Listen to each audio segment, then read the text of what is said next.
What's up, everybody? Welcome to Lambo Plays Podcast. And this is the episode 119, UFC 311. I'm your host, Mike, along with my co-host, Timothy Troiano. But why the hell is it like that? All right, there we go. UFC 311. We had a fight fall off. That was unfortunate. Probably the best fight of the card, honestly. A really good matchup between Sadykhov and Makhachev. Beneil Dariush is off the card as well, which sucks. But yeah, I love the card overall. I think it's a really good matched card. It sucks that two of the best fights kind of fell off. But Tim, how do you feel about this card, and why are you giving me that middle finger? Yeah, it's not for you. It's for us losing those fights. I just think that's where I had this attitude. I thought this was one of the better cards that we've had in a long while, and it still's good. I think there's still some good fights and some very good matchups, but I was really stoked to see not only the main event, but I also wanted to see Dariush beat the shit out of Moicano. But I guess we'll get to see Islam do that.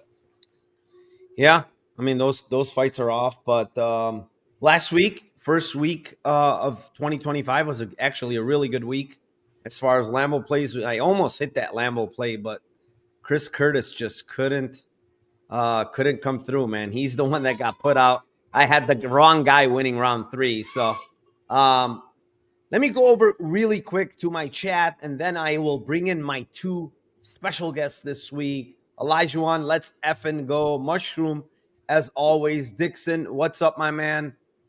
He's got his lotion ready. He says, look at that, Tim. You're teaching these guys bad habits. Buster says, can't wait to hear your thoughts on the first 3 fights. Early parlay, or I'm missing something. Ash, what is up? Thank you, my friend. Appreciate you. Oh, yeah, South Africa is definitely loading. I don't know if I'm going to make it out there, but appreciate the kind gesture. Matthew, check out Armin twisting around the floor. I know. Who knows? Everybody's saying that's how he hurt his back. It could be. What's up, Joel? Nice to see you. Azure, what's up, my man? Thank you for joining. Who else do we have here? Josh, what's up, my man? Jewish Better, always in the house. What up, Tim Narco? Oh, birthday weekend for you. Happy birthday, my man. Let's cash a Lambo for sure for you. Craig Crowley, what's up? Dylan, how are you doing? Lala Zell, good morning from the UK. Good morning, my friend. Subhuman, what is up, my friend? Bloom Dog, also in the house. Eric, hopefully they pay Benny his show. I don't know if they're going to pay his win, but they'll definitely pay his show. Benino says, still a good card. Yes, it is. MMA Tard says, let's go, Narco. First pay-per-view of the year. Let's get ourselves some Lambo. That would be nice. God's masterpiece. I was ready to cash my 30K parlay on Umar and Islam. Jay, what? Let's get it, fellas. Mark Schillenberg, what's up, my man? Not in the AM. Please don't go to Stochastic again unless it's your own show. All right, my brother. DA07, lotion is never bad, Nargo. I am not saying it's bad. Kyle, what's up, my friend? Fireside, how are you doing? Thomas O'Connor, what's up, my man? And Gerardo, 126 in here. Let me introduce my guests. First of all, I will bring in my guest, Drevi. Drevi, how are you doing? UFC 311. Are you ready for this card? Yeah, bro. Thanks for having me. I'm doing great. First pay-per-view of the year. I think we're gonna make some money. We lost some fights. I was looking forward to the Benny fight and Islam Arman too, obviously. But still, Money Moicano coming in, and when we think something's impossible, because I really don't see him winning. Sometimes some crazy shit can happen. So you make it interesting at least. So. Yeah, thank you for joining. I think this is the first time on this show, right, for you, Lambos? Yeah. Okay. First time for Drevi. Give him a follow.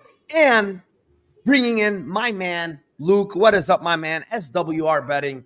How are you doing? UFC 311. Are you jacked or what? Yeah, dude. Great card. Like everybody, though. Pretty pissed with the main falling out. Lost some decent CLV on Benny, but who knows? Maybe that was a gift, hindsight 2020. I guess we'll never know. But yeah, looking forward to chopping it up.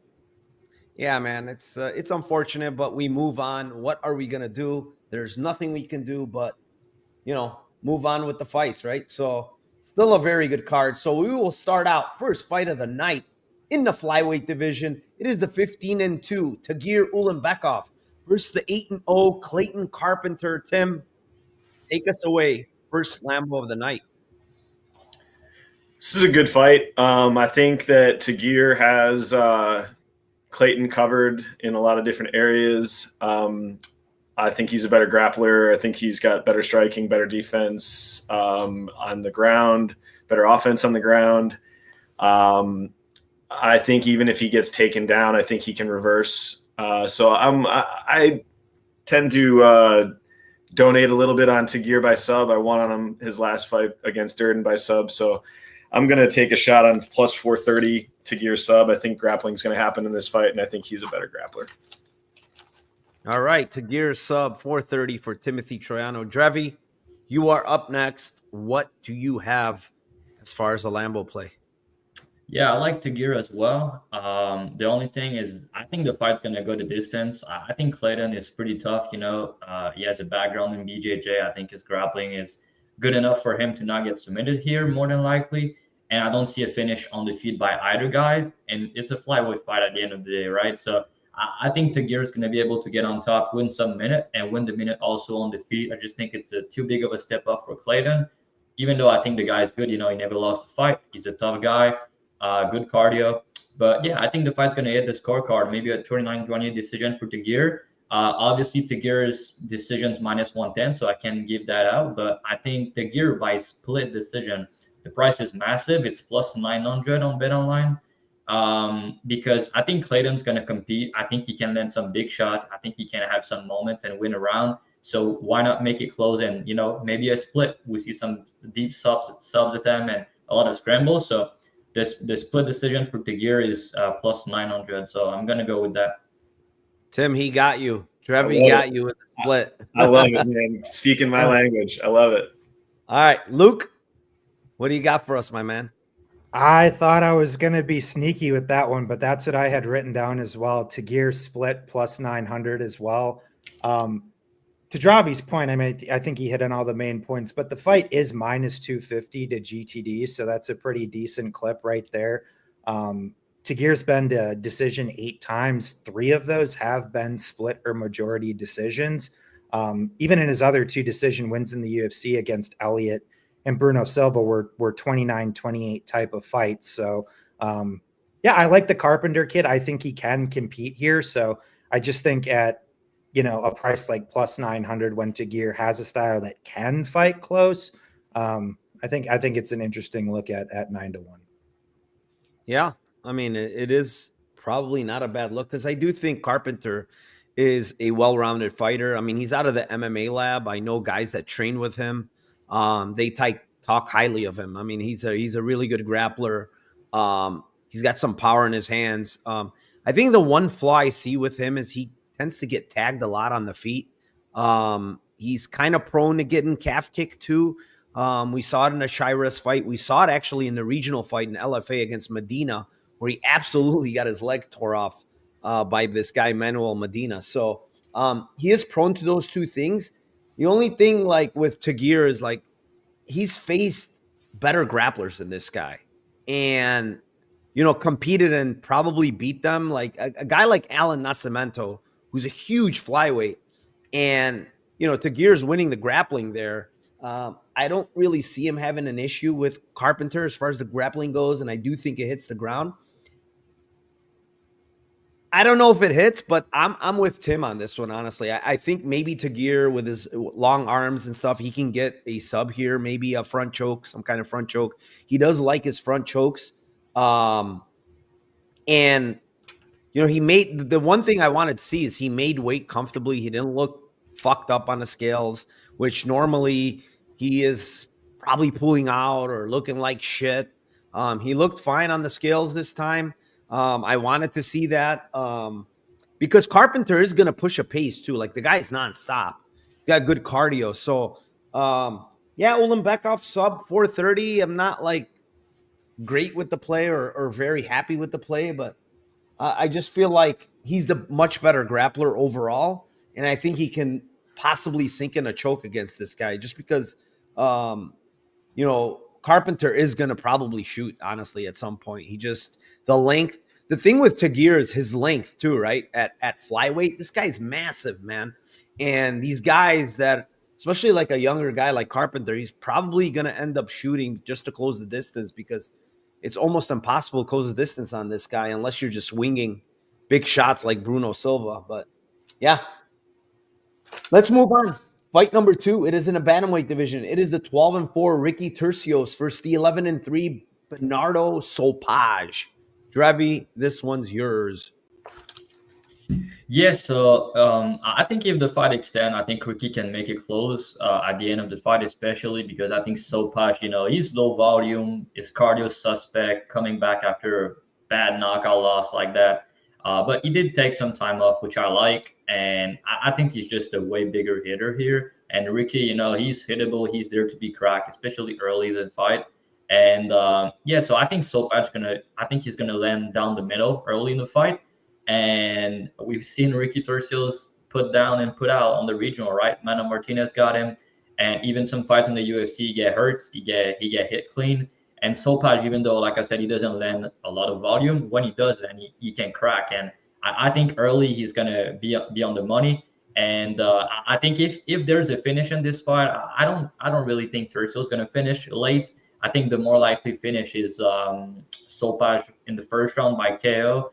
And if you look at it, the price you can get plus 850 on FanDuel for Sopaj KO1, which is the way I'm going to go. Like I said, it could go the distance, but if there's a finish, I lean to the Sopaj shot, and I think it's going to be early by knockout, so I'll go with that. All right, Sopaj knockout early. Luke, what do you have for us? Yeah, kind of on similar lines again with Dravi. Although I'm not taking the round 1, I'm just going to take the KO outright. It's plus 360 over at Circa.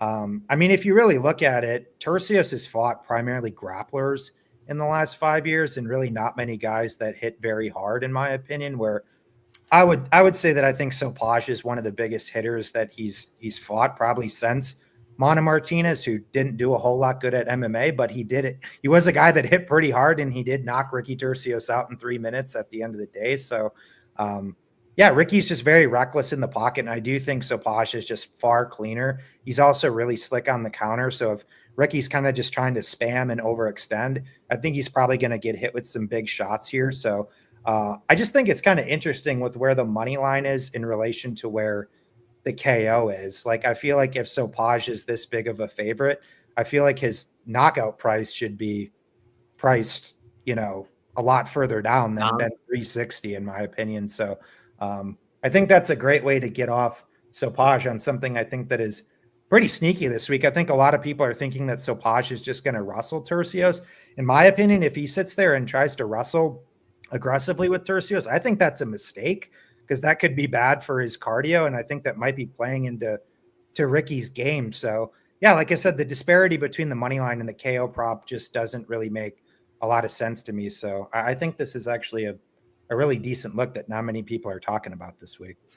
Yeah, I mean, I don't mind it. I actually wrote down Sopaj KO first, but I went off of it just because I went back and watched a lot of his tape, and honestly, the guy is going to grapple. I feel like he just goes for takedowns in every freaking fight. And I agree with you in that sense where you said, I think it's bad for him, because Ricky's going to scramble, man. Ricky's going to make you work. And when you go back and look at, he got knocked out by Mana Martinez, and he got dropped against Natividad in round 3. But man, dude, he ate a freaking like a knee kick right to the face and still went for the takedown and got him down. Like, I was still impressed, like, with his recoverability there. Like, yeah, he got knocked out against Martinez, but I don't think it's easy to put this guy out. He's gonna keep fighting. And like Sopaj, honestly, I'm pretty high on this guy, even though he lost to Oliveira. Like, he's got good wrestling, very good wrestling. He's extremely quick. His cardio's okay. His striking is pretty good. I think kind of his problem is he gets a little too aggressive in some spots. He's lost position, he's done stuff like that. But that comes with, he's not seasoned yet. This guy doesn't have a lot of fights. He's young. And I feel like if he grapples here, which I think he might, I think he's going to gas himself out and put himself in bad positions. And, yes, what's his name doesn't have a lot of subs. I think Tercios might only have one sub in his career, but he will go for them. And in that last fight or 2 fights ago against Natividad, he had him, man. He had the rear naked choke in deep at the end of round 3. And Natividad, I think the round either ended or he got out of it. But I'm just leaning to this sub, man. It's 14-1 on Ricky Tercios. I do think Sopaj the better wrestler, but he doesn't have the better BJJ of these two guys. And 14-1 to me is just like, it's probably based off Ricky not having many subs in his career. He just only has one. But I still think the numbers is way too high. And like you mentioned, Luke, also, he's actually been facing like pretty good grapplers. You know, the only striker I would say is Zahabi, right? Zahabi's a striker, pretty decent striker. I don't know if he has much power. I mean, he has decent power, I would say. But yeah, the sub is 1,400. And if you want to get really fucking crazy, sub 3 is plus 5,000. I think if he gets it, it's probably because this guy gassed out, right? And he's putting him through the ringer. So, but I do like Sopaj. I do think he wins this fight more often than not. I mean, Ricky Tercio's striking defense, just awful. Awful striking defense. Tim, what do you got here? Yeah, I mean, the only thing that I would add to what Dravi and Luke were saying, because I'm going to be on this Sopaj KO, is we need to see how Ricky takes these shots. You know what I'm saying? Because you know what I'm saying. He sometimes doesn't take the shots so well. You know what I'm saying? And I feel like he might be saying, you know what I'm saying, on the ground, waking up, and somebody, what happened? And then somebody says, you know what I'm saying, you got knocked the fuck out. So I think Sopaj KO plus 360, plus 380, wherever you can find it. I think he hits hard. He's probably going to need one really, really good shot. I think he can get him. I know what you're saying, Tim. All right, let's move on. Fight number 3. It is in the bantamweight division. It is the 9-0 Rinya Nakamura versus the 19-6 Muin Gafurov. Luke, banger of a fight. What do you got? Yeah, this is going to be my first kind of used Lambo / Toyota Corolla. I'm just going to go with the fight ends KO. It's plus 260 on FanDuel. This is a pretty tricky one to target, but I do think both guys definitely pack a punch. And obviously we've seen Nakamura be willing to throw down. Gafurov's willing to throw down. Nakamura, a better wrestler. You know, I think in all likelihood, he probably grinds him out and wins a decision. I think that's probably the most likely outcome, but both guys really have no striking defense and hit hard. So I think we could see some really big clashes in the middle here. And I don't think Nakamura honestly as a durability commodity has been tested all that much. And, you know, Gafurov can crack too. So not my favorite play I'm giving out on here, but I do think there's some scope for it on the feet, especially on the ground too. If you factor in a little bit of the gassiness of Gafurov, I do think you could get some late positional TKO type of ops on the Nakamura side. So I do think there's a handful of different ways that this can hit. And you can kind of cover a bunch of different angles. So I like the fight ends KO plus 260. Yeah. This Nakamura guy is nuts, man. When he throws, he's just like winging huge shots. He got countered actually pretty hard by Nose in his first or second road to the UFC fight. He got countered very hard in that fight. Took some big shots, but he put Nose out. The thing is with Muin throws very hard, man. He throws everything into his shots. And I think Nakamura is going to grapple this guy because Muin's takedown defense is not great. He gets taken down. And honestly, he gives up his back a lot, dude, to get back up. Like, a lot. And I feel like Nakamura, against Fernie, he had a lot of chance. Fernie just kept getting out of him. He's like weaseling his way out of these positions. It's possible. I think he can get Gafurov here by sub. I do think Gafurov kind of powers his way. Doesn't have really technical skills when he's getting up or getting out of these positions, and I think Nakamura can make him pay and get a submission on him. So I took the plus 500 here on the sub on Nakamura. But I mean, to your point, Luke, would it shock me if Gafurov like hurts this guy and drops him? Absolutely not. Like Gafurov, go back and watch the Lineker fight, dude. What a freaking crazy war, man. You want to talk about a guy with a chin? I mean, Lineker hit this guy with absolute nukes, man. And we know Lineker, probably one of the hardest hitters. And this guy was just giving it right back to Lineker. It was crazy. If you haven't watched that fight, I would highly recommend go watch that fight because it's an absolute banger. Yeah, I mean, I don't have much else to say. I think Nakamura sub. I think he's better off. Like, if he's striking, I honestly feel like Gafurov has more weapons on the feet, to be honest, than Nakamura. I think he's going to make a mistake if he's standing. So, Tim, what do you got? Yeah, I like the Rinya sub as well. I just saw the exact same thing that you saw with Muin's get-ups. I just feel like he just gives up his back virtually every time, whether or not, Rinya will be looking and hunting to get the body triangle in or not, we'll see. But I do think it could potentially happen a little bit later as well. So I like the sub plus 500. I don't hate the sub 2 plus 1600, sub 3 plus 2300. I do think Muin slows down too, and I don't think that Rinya does slow down. I think that he's going to be coming at him and grappling him, a long way. The pain of losing the last two Rinya inside the distance and sub props are making me force this again because I just I don't want to miss out on this one. But I do see some mad pain from this guy. I do still feel some PTSD from betting him by sub. Dude, Carlos Vera, I'll never forget. He Imanari rolled probably a million times in that fight. And I almost punched the screen. I'm like, what is going on with this guy? Just going to Imanari roll over and over again? It was so annoying, man. Trevi, what do you got for this one?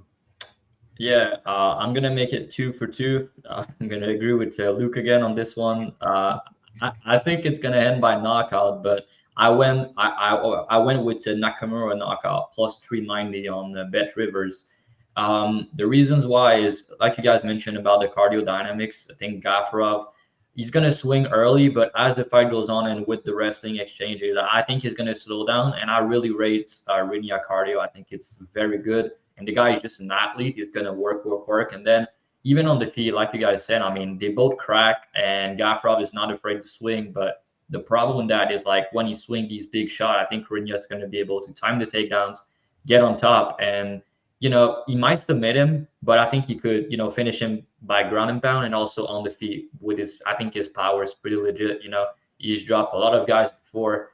And, his grappling is good, I'll say, but I don't think it's like, I think his BJJ is going to improve over maybe the last couple of years, so I think it's more likely that you knock him out than you submit him personally. And just also factoring the way Gafurov fight and swing, he's going to try to go out there and he's going to put himself in danger. So I think Nakamura is going to knock him out, to be honest. I think it can be any round because if they just swing at each other early, someone can fall. But also, when Gafurov slow down, when he's getting wrestled as the fight goes on, the striking defense drop and everything, I think KO 2-3 could be live. But I went with the KO straight on Rinya there, plus 390 on Bet Rivers.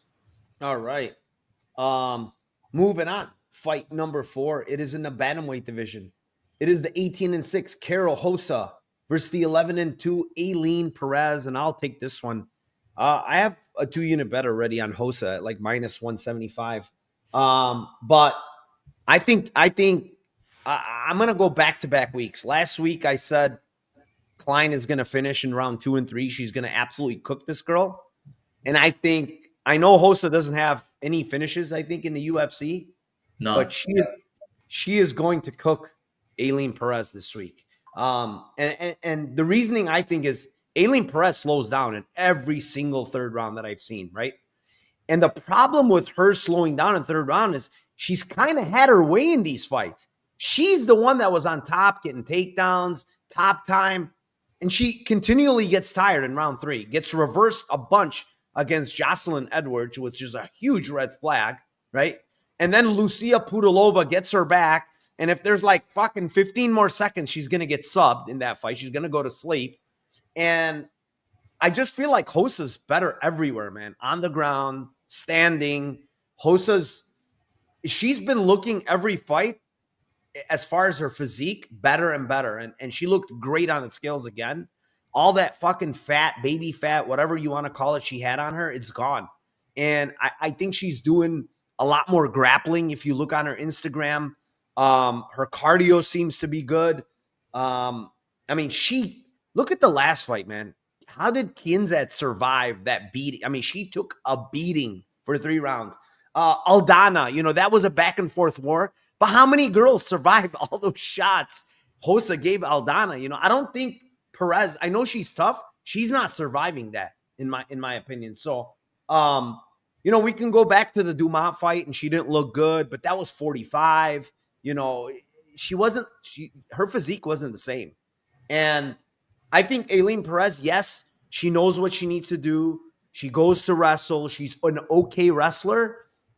But I feel like against another good grappler like Rosa, I think she's screwed here, man. And I see Aileen Perez shooting takedown after takedown, either getting stuffed or Rosa getting back up, making her work, beating her up on her feet, kicking that calf. Because we've seen Rosa lately. She just loves to kick that calf and destroy it. And I think she could do it similarly to Aileen Perez. So I think round 2, round 3 here for Carol Rosa, 1,400, 1,800, 2-3 KO plus 1,800. Tim? Yeah, man, we are seeing everything similarly this card so far. I just think that, I had Pudilova sub 3, and that was like the most max pain you can have. She needs to learn how to sink in and fucking choke. Seriously, just bicep here. What price was that, Tim? Just curious. It was ridiculous. It was in the it was like, I think 3,900 to 43, something like 4,500, something stupid. I also had a round 3 just in general for the exact same reasons Narco was saying. Like, it's not like Perez is gassing in situations where she's not completely dominating fight. She's like dominating the fight and then she's death gassing. So she just has a certain amount of time. I also feel that Rosa's takedown defense against body locks and clinch like body lock takedowns and upper body takedowns is really good. I think that she struggled in fights where people like the McMahon fight is, she's an Olympic gold medalist like wrestler that's fucking double legging her and single legging her, and I just think it's completely different. Her top time is totally different. I think Perez has also been reversed by lesser grapplers than Rosa, so I just feel like it's not going to be easy for her to get upper body takedowns. And I think that, like Narco said, I think that she's going to gas out eventually, and probably a little bit earlier in this fight. So I like the round 2, round 3. I already bet both of them. I got plus 2,000 on the round 3 and 1,400 on round 2. So I might stab small at the KO, but I do think I think it's possible that she could sub her too, though. So I'm a little bit concerned, but I'll definitely take shots in the 2 and 3. Yeah, one more thing I forgot to add, like, how a lot of the takedowns from Aileen is like she body locks, trips, stuff like that. I think Rosa's going to make her pay in the clinch too. I forgot to add that. Like, she's going to cook her in the clinch bad with those knees to the body and stuff like that. So, Drevi, go ahead. Yeah, not much to add, boys. I think you guys broke it down perfectly. The calf kicks, the cardio difference. I'll just add that, like, we've seen Perez having like these tough third round, like that's always where she's dead as tired against pretty much anybody. But like Rosa's third rounds, like always her best round. So I think that's going to be a big problem there. And also, I think in the first round, it might be competitive when Perez is fresh if she's able to get takedowns. But like if she can land takedowns early and Rosa's defend the takedowns, I think she's fucked, like really. Because on the feet, it's not really close. And like you guys said with the leg kicks, if Perez getting her legs beat up and she can land takedowns, I think she's screwed, man. And like if she shoots bad entry and she's tired, Rosa can definitely take it back and submit her. The only thing is I've been, going back and forth, and I give it out my betting leans to round 2, 3. It's just hard to click the buttons when she doesn't have any in the UFC, but I feel like it's the time there. And also, if you add the level of competition she's facing, Cara Rosas compared to Perez, there's a big difference. And like Narco said the girl that she fought didn't finish. She almost finished them, like against Aldana and Penny Kandiat, right? These girls like went to war and like they got beat up, but they're pretty tough. Perez is tough, but I don't think she's on the same level as these girls, honestly. So I'll go just a bit different. I went with just the ITD straight up. It's plus 450 on DraftKings. It's probably going to be 2-3, but just to play it safer, it's a big number. Yeah, it is on DraftKings plus 450 for the Rosa ITD. I really think it can be both sub and KO in round 2-3 probably, but it could be in one. But I will be kind of surprised. But I still think it's a bit safer, Yeah. I mean, she had so many late round finishes before the UFC. It's crazy. Yeah, I know. Like none. But the thing is, like, you can't look past how many times it's been very close. Like in multiple fights, it's been close. It's gonna happen again. It's just a matter of who it happens to. And I also feel like this is the best version of Karol Rosa we're getting, in my opinion. I think she's just gotten better and better as time has gone on. Luke, what do you have here, my friend? Yeah, I guess we'll kind of round it out, but I guess I'll get a little greasier and then I'll just leave it at the round 3 and take out the round 2 at 18-1.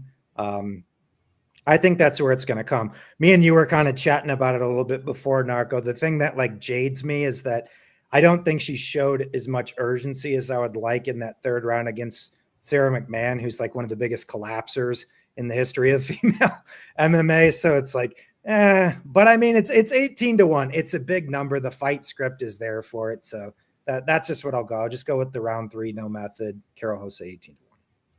Yeah. I mean, I agree with you that she hasn't. I just feel like she looks her best lately. She really does. Even from a cardio aspect, I think she's been pushing hard in round 3s, and she looked pretty damn good. I mean, she lost to Alana, but my God, that fight was a fucking war. I mean, an absolute war.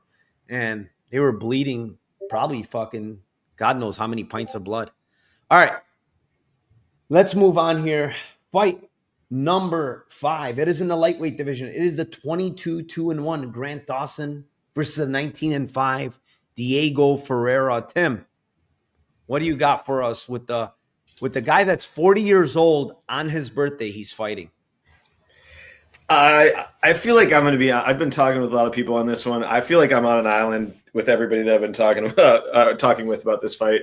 I trust me. I like get the shots on CDF here. I completely understand him. The dude has fought really tight with a lot of really great grapplers. The Greg Gillespie fight is one of my favorite fights of all time. I don't know. There's something he gets hurt, and he gets hurt in a lot of these fights, and he can come back and he can scrap. I had Gamrot by sub, and I think it was sub 2 in his fight with him, and then he breaks his rib right as he's about to choke him out. And he has a chance to take his back at that position. I just think that Grant Dawson, comparatively to like a Gamrot, is a different wrestler and has different control. I think Gamrot's like more of a just rinse and repeat takedowns and doesn't have necessarily the same type of control as a Dawson. For me, it's always been Dawson in 2-3, and it's usually been Dawson by sub. So I think Dawson's gonna be the first person to sub CDF here. I like also sub 2-3. So sub is plus 750. Sub 2 is plus 2,600. Sub 3 is plus 3,500. I think this is just crazy lines. It's just basically because CDF is extremely good on the ground and he hasn't been subbed. So we're getting just a huge lines on Dawson. And do I think this could be a greasy ass fight and where he could get cooked himself? Yeah, I do. I just think that Dawson's cardio has been completely different since he's started his Flintstone vitamin supplement plan. And he's just seems to be just a completely different fighter. So yeah, give me Dawson sub plus 750, small shots on sub 2, sub 3. All right, Trevi, what do you got here? 2 grapplers. Yeah, it's a fight I went back and forth. I thought about pulling the trigger on CDF. I didn't do it officially because, he's 40 years old at the end of the day, and he was a big underdog last time out, some sharps cash on that. And I feel like maybe it's just this matchup could be a bit different because I rate Dawson cardio and top control more than Rebishki, to be honest. And like the guy is shredded and looks to be on all the sauce at ATT, So, but at the same time, I can't like unsee him getting knocked out by Bobby Green early. Like I just can't unsee that. And CDF scrambles and are elite, and he's one of the hardest guys to hold down in the entire division. So I just can't lay Dawson at these type of price against another primarily grappler that is elite like that. So I think he's going to have a tough time early to get his game going. And on the feet, I mean, his chin is there to be cracked. He's been hurt before. He's been knocked out before. So yeah, CDF is the better striker to me. He hits hard and he's there to crack him. And I can also see him if he hurt Dawson, he could submit him. That's a bit different than Dawson past opponents. They didn't really have that much of a sub threat like CDF does.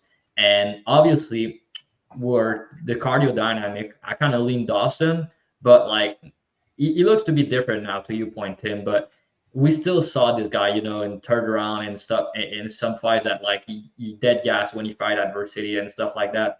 So I can unsee that aspect as well. So to me, on the money line, it's a very hard fight to predict. I feel like you got to pick Dawson on, age and career trajectory. But for a pick or for a Lambo, I'll go CDF inside the distance. It's a big number. It's plus 450.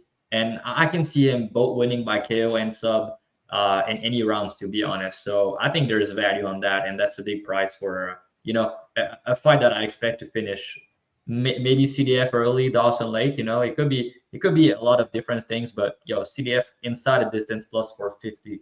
That's my official Lambo play. All right. CDF ITD. Luke, what do you got here? Interesting fight. All right, Mr. Tim, make room on that island because I'm joining you as well. I feel like I'm also one of the only people. I know CDF is one of the more popular dog plays this week, but I don't know, man. I kind of think Dawson's just going to cook him, to be honest with you. I understand where people are coming from on the CDF side. Like I really, really do, but I feel like we're just going to see CDF look really, really bad in this fight. And I think Dawson's honestly going to dominate him and get him out late again. I don't really want to pick a method because to your point, Tim, I actually do think there is some sneaky merit to Dawson sub as well. If CDF it's going to completely collapse. And that's really more the side I'm on. I know people have concerns with Dawson in round 3, but honestly, I think since he's gone to ATT, I think he's by and large looked fine. So I think he's just going to cook this guy over time, and I think he's going to get him out of there late. So I'll take those 2-3s with Dawson as well too. Yeah, I mean, I get it with Dawson and these late props, but the thing that concerns me is, his cardios look good, but it's also looked good against guys that have just laid there on their backs. Like, is your cardio going to look bad when it's Joe Selecki on his back for 14 out of the 15 minutes and he's not doing anything and he's not making Dawson scramble and go shoot a million takedowns? No. Rafa Garcia, same shit, complete domination on top. I haven't seen anybody do that to CDF, including Gregor Gillespie, who is fucking top tier wrestling, strong as a bull. I haven't seen it, man. And all these guys that, Mark Madsen, for instance, the guy has 0 hands. He got dropped in that fight by Dawson, right? I think Dawson is on the feet is like almost a 0 to me. He just doesn't have good striking at all. He's throwing overhands, looking down at the fucking mat, which is a terrible look. And the thing here for Diego Ferreira is, he's 40 and I'm concerned of that. But like 6 months ago, he fought a grappler in Rebecki who's way more dangerous on the feet, right? He's 10 times more dangerous on the feet because he throws with huge power on the feet. And he dropped CDF in that fight, almost finished him. But like for me, it's like CDF really doesn't have to worry about the striking here. All he has to worry about is the grappling and the takedown defense and the scrambling. And I went through so many fights. I just never saw anybody really control this guy, man. He's always getting up and he's faced really, really good grapplers. And it's like the main thing for for Dawson is that body triangle. He kind of needs to get that body triangle in this fight. And I haven't seen anybody get it on CDF. And it's like, if he doesn't get it and CDF scrambles like he does always, he's going to make Dawson work. And I don't know if you were here, Luke, but I was saying is like the last couple of fights, like nobody really made him work. None of these guys made him work. And so, yeah, his cardio looked great, but let's go to the fight against Jared Gordon, right? He finished Jared Gordon in round 3. It's fine. But he was looking awful in round 3. He was shooting sloppy takedowns in round 3. He looked awful in that fight in round 3, but he still got the sub. I'm not saying it was like a bad performance, but his cardio really showed bad in that fight in round 3. And Gordon was giving him resistance. He was getting up. He was doing whatever he needed to do and popping him on the feet. So I don't know. For me, I still kind of question. I don't think, and I'll say this, I don't think it's cardio with Dawson. I don't think it's cardio. I think it's more mental. I think when people keep scrambling and they're getting the best of him in the scrambles, I think he mentally collapses because that's what happened. I don't even know what happened in that fucking Ricky Glenn. Like, he literally mentally collapsed in that fight. I'm like, what the fuck is he doing? And then he puts himself in a Darce, dude. It's like, he says, I'm good. He says, I'm good. Like, 6 seconds left. I swear to God, he was asleep. I'm like, he kind of like woke up at the end. I'm like, holy fuck, this guy went to sleep. And he was saying he was good. But yeah, I think it's more mental for him. Like, if he's not getting his game going, I think this is a guy that can mentally collapse. So for me, I'm going to take Ferreira round 2, round 3, man. It's 14 and 2,000. It could be a sub. It could, when someone's tired, it could be anything. And I know it's not a sharp play to play a 40-year-old in a 2-3, but he showed me last time, man. He got dropped. He got hurt. He was through hell and still came back and finished Rebecca in round 2. So he showed me he has heart. He showed me he has cardio.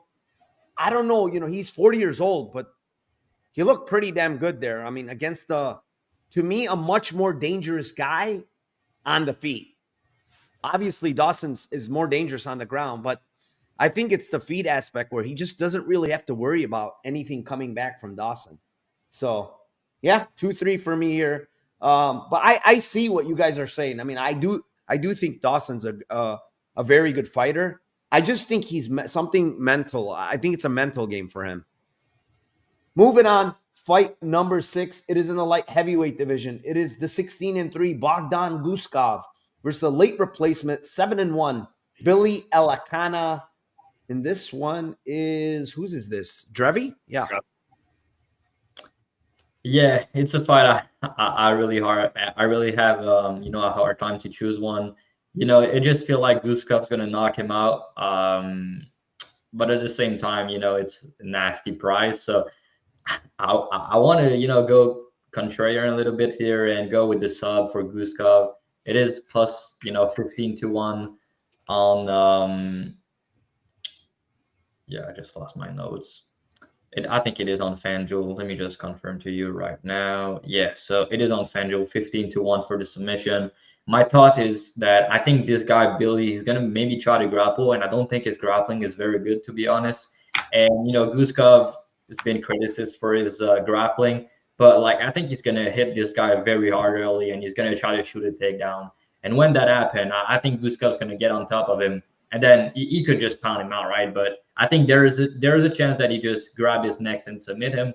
He had submission in the past. I know it's been a long time, and that's not really his style. But I think Billy's going to get hurt, and I think he's going to try to grapple. So when that type of shit happen and you're on short notice like that, and you're maybe even going to gas out, we don't really know, right? But I think the chances for a submission are higher. So it's a big number, 15-1. I'll go with that on the Guskov side.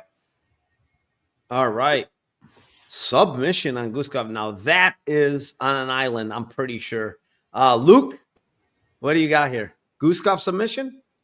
I don't have that one, but similar to Dravi, though, I don't exactly feel great about what I'm going to give out.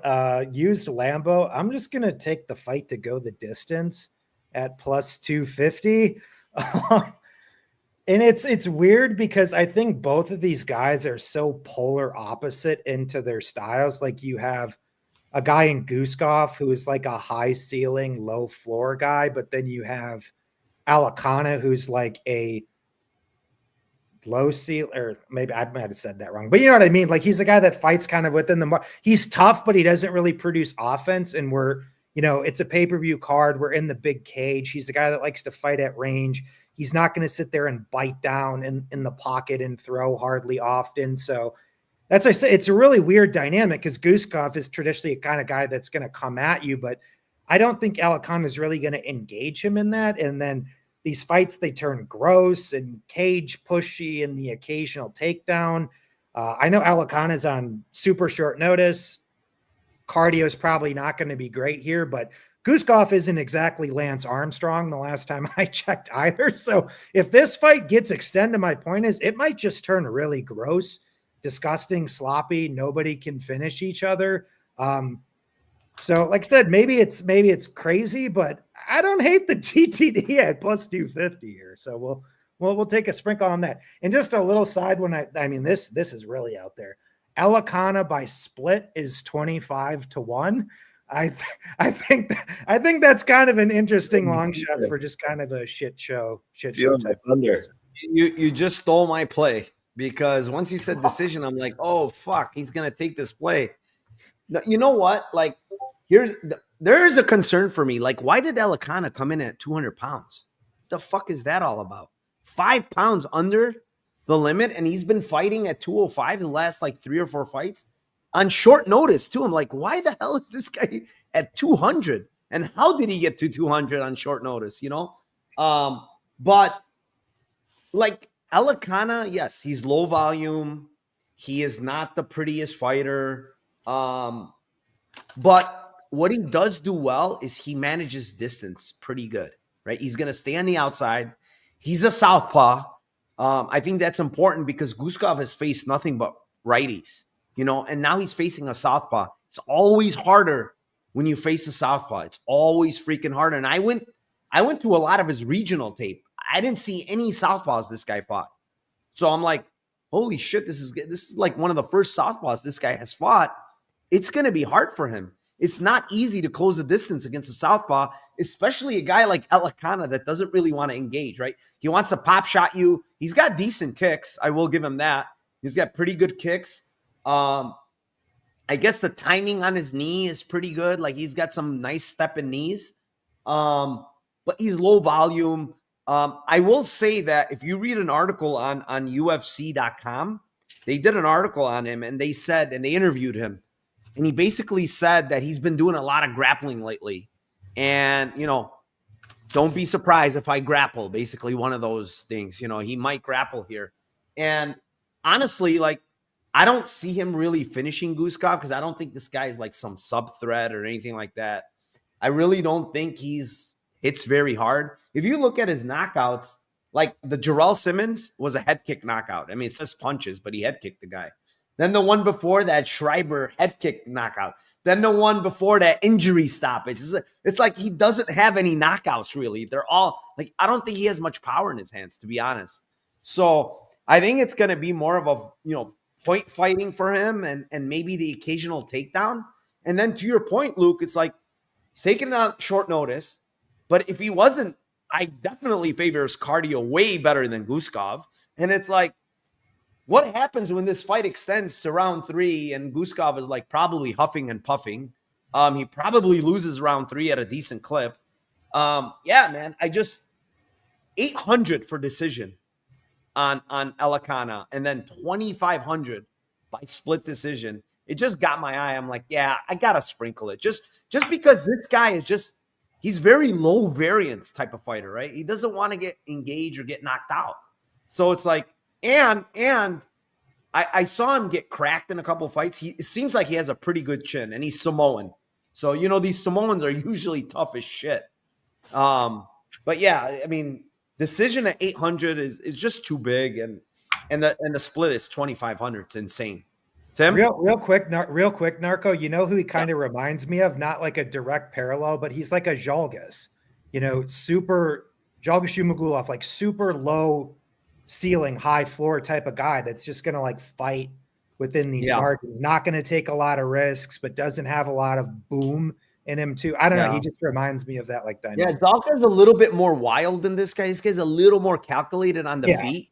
I feel like that's why I like it, to be honest. I like guys. If I'm going to take decision, I want these guys that are calculated on the feet, that they don't get hit much. He's going to keep the distance. He's going to pump the jab and kicks and maybe frustrate this Guskov guy. Because Guskov, at the end of the day, he's got way more power than this guy. It's not even close. So, yeah, Tim, you're also on a split, I see. Yeah, I like the end split plus 900. I think Billy split. If you're betting the plus 900, you got to do Billy by split. I just think that it's like you guys are saying. He reminds me of Trey Ogden a little bit and how he avoids fights.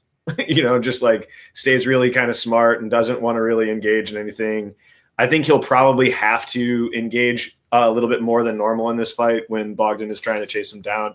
I also thought that Guskov versus Zach Pauga just showed such an inability to get off the cage. So I don't think that even Billy needs to get a ton of takedowns. I think he might be able to clinch him up and waste a little bit of time that way too. So yeah, I mean, I think if ends by split is plus 900, Billy split plus 2,200. I don't hate Billy by decision either, but yeah, I'll just go with those two on end split and Billy split. Yeah, and it's in a big cage compared to Guskov's last couple of fights. Smaller cage makes a big difference for a guy that wants to hit you with the hammer, and close the distance. Let's move on. Fight number 7. It is in the middleweight division. It is the 8-1 Zach Reese versus the late replacement. 18-3 Azamat Bakoyev. This one's yours, Luke. Yeah, I'm going to give kind of another used Lambo. I'm going to go Bakoyev by decision at plus 250. But I also think his split decision at plus 1,000 is kind of interesting as well. Yeah, I mean, it's kind of a weird fight in the whole dynamic. Obviously, I think Reese is just the much more dangerous guy here. But, I mean, I think Bakoyev also just has the wrestling and grinding game to take Reese down. I just think Reese's takedown defense is pretty terrible. If he sits within the guard, I think he's going to get threatened. But I think if he gets to half guard, he's the type of guy that can just camp out on a guy like Reese. And, while we want to tout, oh, it's nice to see the guy go a full 15 minutes in his last fight, it was against, a South American heavy bag. It's we can't give the guy, too much credit here at the same time too. So in the type of style that Bakoyev pushes, I don't think that's going to be great necessarily for Reese's cardio in terms of at least him being effective from the bottom as the fight progresses. I think he's going to have some, entry guillotines, triangle arm bar sequences early potentially. But I think Bakoyev has that kind of traditional, Euro Caucasus Coast type of base game to him. So it's on short notice, definitely a concern here, but I do actually think the most likely outcome is a decision, and his finish prop is favored here, which I don't actually really agree with. So that's why I do lean to the decision prop. But like I said, I think the split decision at plus 1,000 is interesting too, because there could be a control versus damage type of dynamic in there too. And, at 10-1, I don't think it's a bad pop. Maybe Reese is, throwing some elbows on the bottom, gets a couple submission attempts, but Bakoyev's on top of him for 3.5 minutes. How does that round go type of thing? So you might get some wonky judging in a decision scenario too. So yeah, I like both of those, just Bakoyev by points and the split decision at plus 1,000. Yeah. I mean, I hear people saying he has bad cardio and now it's short notice. And I mean, I get it. I see it in the Budka fight, which there's a shit ton of grappling, but it's 5 rounds. I mean, it's 5 rounds. Budka can wrestle as well. He's a pretty good wrestler. But for me, it's dude, this guy outside of the UFC has faced some killers, man. I know these ACA guys that he faced. Magmeduzerol Gasanov is an absolute fucking murderer. He's a killer. And he went to split against that guy. I mean, if you go watch that fight, it was a really, really good fight. And, he went to split against Magomedov, who I don't think as highly as Gasanov, but he's also a very good grappler himself. And it's people keep going back to the Heretic fight where he got scarf pulled. Heretic is like a high-level black belt, dude. Like, Reese is throwing up meme shit, man. He's throwing up fucking triangles, shit like that. I just don't see him getting Bakoyev with that stuff, man. This guy's too good of a wrestler. These ACA guys are almost impossible to sub like that. They just don't get subbed like that. And I just don't see Reese doing it to him, to be honest. I mean, Fernando, I think, had a deep triangle on him. He got out of it. I think Reese's path, to be honest, what I've seen from Bakoyev that I don't like is he tends to get hurt in fights. I've seen him get hurt multiple times in these fights, even as far as the last fight. Chauncey Foxworth hurt him pretty fucking bad in round 1. And I think Reese is dangerous on the feet. Like, he's got those long fucking legs, long limbs. He's got knees. You know, I could see this guy shooting into a knee, you know, something like that. So I do think your play is good. Honestly, Luke, I think Bakoyev by decision, maybe even late round finish. I wouldn't be shocked. But I also think Reese by KO1 is 1,600. I think that's too big of a price, man. I really do. And, you know, maybe you want to take a shot on KO2 as well. It's 2,000. But KO1 at 16-1, it just doesn't make sense, man. This guy, go look at his career. He tries to end everybody early. He's dangerous early. And if Bakoyev somehow doesn't get him down early, it could be trouble for him on the feet. You know, I'm not saying Bakoyev is a fish on the feet. He's actually pretty decent, but I do think Reese is a little bit more dangerous on the feet. So, yeah, 16-1 KO1 for Reese. I don't know. I feel like it's too big of a price. Tim? And by the way, it's on Bet Online. Yeah, I agree kind of with both of your takes there. I think that I see this as like a late finish for Bakoyev or a clear decision for Bakoyev. I think that the wrestling and the takedown defense for Reese are just not really good. I mean, am I wrong that Medina even got him down while death gas too in the late in that? I'm like, just Medina's not good at all. And I feel like the level of grapplers that Bakoyev has been fighting, as well as the level of his grappling and wrestling, is just otherworldly compared to Medina and guys like that have gotten Reese down. So I kind of lean with the decision a little bit more, but the round 3 is plus 1,000. I not as much on the split for Bakoyev this fight. I think that it's probably, if he is getting 3.5 minutes of top time, I think it's going to be pretty clear decision in both the rounds.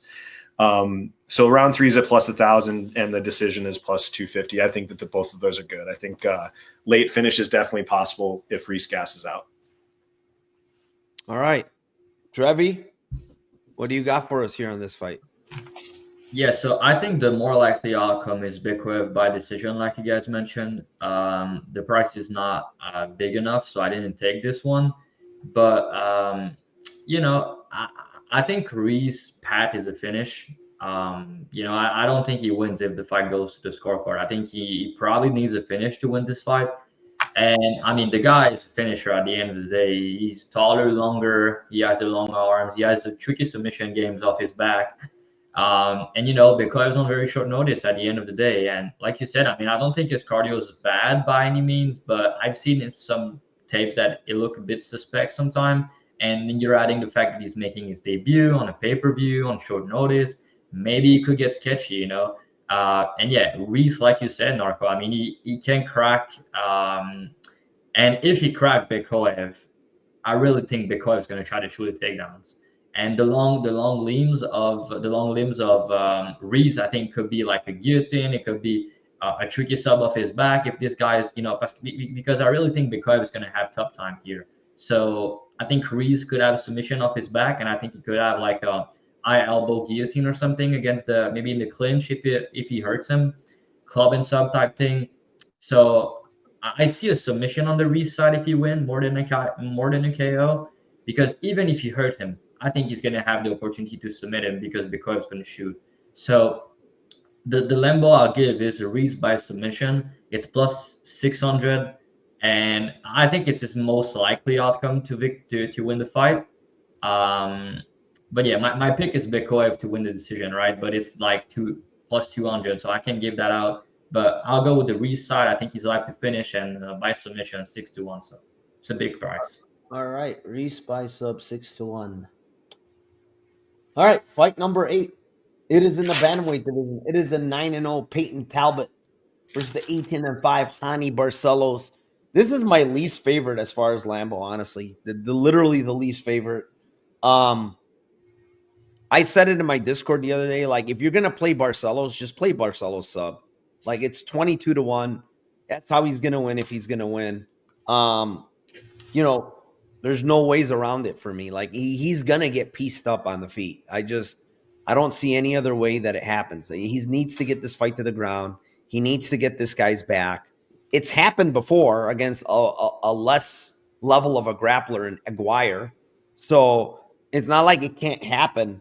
But I kind of have a feeling in the beginning, like Talbott, even though he got the early knockout, he does take his time. He's not like an early knockout guy historically. He takes his time. He tries to kick you, punch you. He just does everything, just kind of touching you up. And then he turns it on later in fights, like round 2, round 3. It's such a shitty price. It's 2-3 KO is 155. Like, what are they giving us to work with? Like nothing. That's why I say this fight is like my least favorite when it comes to props. The only one I can honestly give, like, I think has a little bit of value based on money line and what it is the sub for Barcelos. It's 22-1. If Aguirre can get your back, and threaten you a little bit, like, it's way, way worse if Barcelos gets your back, in my opinion. The only thing is Barcelos like way shorter, legs are shorter. I don't know how that's going to affect him getting a body lock, stuff like that. But 22-1, like, I just have to sprinkle it on Barcelos just on principle, man. Like, Talbott is a great striker, great volume, all that stuff. But he needs to still work on his grappling, in my opinion. He gives up his back even on regionals, stuff like that. So he needs to be careful with Barcelos because this is the absolute best grappler he's faced as far as jiu-jitsu is concerned. So, there's not much else to add here. I do think Peyton Talbott gets him out of there in maybe around 2 or 3. Tim? Yeah, I'm going to be the echo chamber on this one. Rowney sub 1, 50-1, sub 2, 60-1, sub in general, 22-1. It's probably not going to happen, but I mean, he has to know the assignment here. Like, and I've said that plenty on Barcelos fights before, and he hasn't done it. But I mean, in this fight, it has to come out more of like fear. Like, he's just got to be like, okay, I have a family. I'd like to see them again at some point. So I should probably try to take this guy down and take his back and sub him. So yeah, I just, sub 1, 50-1, sub 2, 60-1. I don't think I mean, maybe it sees around 3, but yeah, I don't think it does. I think that he's probably going to get nuked. All right. Drevi, what do you got here, man? This is, they're putting the old guy to fight the new guy. Yeah, I think Talbot's going to knock him out. I personally think it's going to be early. And I think you have to flip a coin for round 1 or round 2 on the Talbot side. Maybe Barcelos can get a back take early and slow the fight down a bit. But more often than not, I think the fight's going to play out on the feet. And Barcelos, he's on the decline. His chin's not the best anymore. And Talbot, he does it very hard, especially with the knee down the middle. Like, Simon, the fact that he survived that first round is a miracle. Like, I bet Talbot 2-3 there. I was sweating because Simon's very tough. And, Barcelo's been hurt in a lot of his fights recently. Even against, Victor Henry back in the day, who was a volume guy. He was getting cracked. So he's just too hittable. And you have Talbot who hit like a truck. And he's been more aggressive in his fight recently because before he was a KO 2-3 type guy. And I feel like now the more he moves into his career, he's getting better. And I think he's, getting these guys out of there early. So I think the under has some value, the under 1.5. And like I said, you need to flip the coin for me for Talbot KO 1-2. So I'll go with the KO 2, which have more value and is bigger price. So KO 2 is plus 350 on FanDuel for Talbot. And yeah, I really think he's going to knock him out. I think it's round 1 or round 2. So I'll pick the 2 KO plus 350. All right, Luke. I'm pretty sure you don't have anything fancy here, do you? No, not really. This is a pretty tough one. So yeah, I guess don't hold my feet to the fire for it, but I don't know. This is just kind of what I dredged up.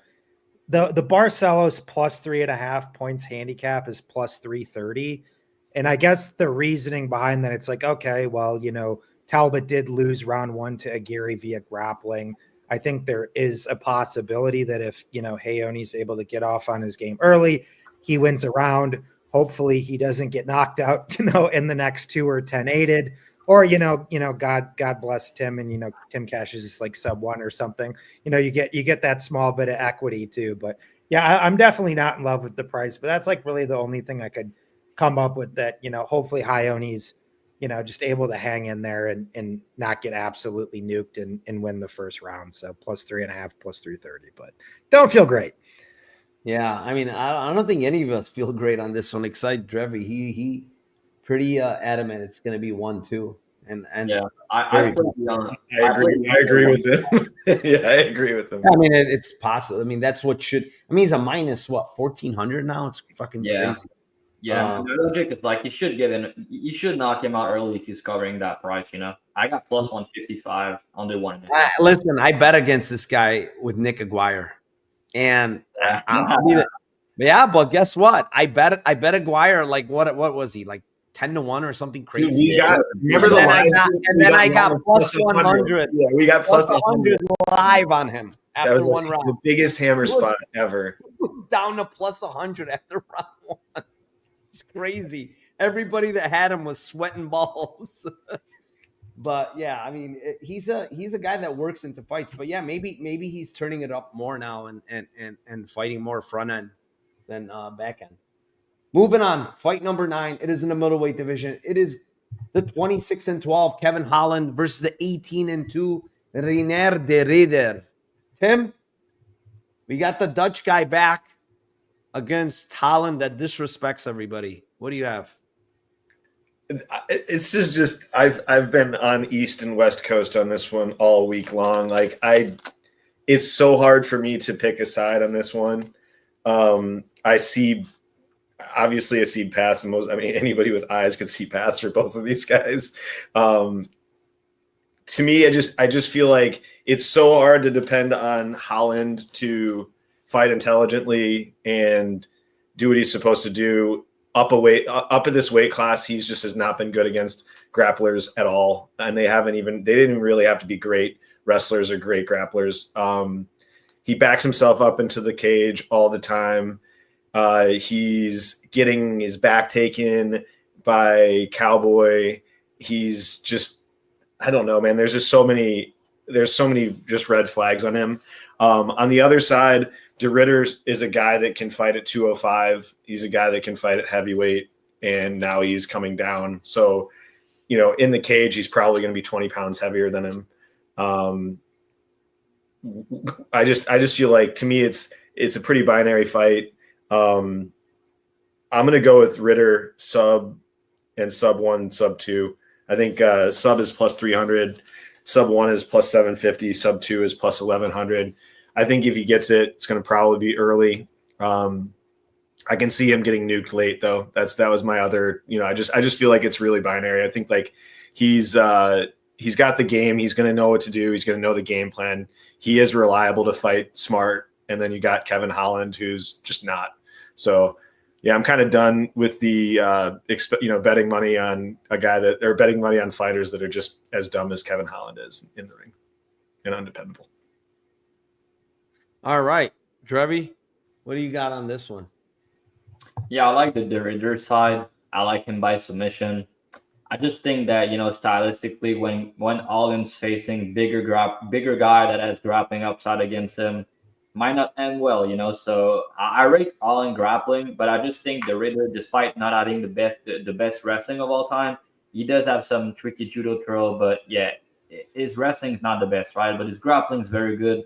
The guy's massive for 185. He fought at 205 before, former double champ, but he even fought at heavyweight. So Holland should be a welterweight if he wanted to, have a top 10, top 15 career. but he wants to have these, money fights and fun fight. I want 185 and fight a lot. But to me, the Ritter is more serious. He wants to win a belt. I don't think he's going to win one, but that's a subject for another day. But yeah, at some point, I think he's going to get on top. And when that's the case, I think it's either going to be the round or the fight.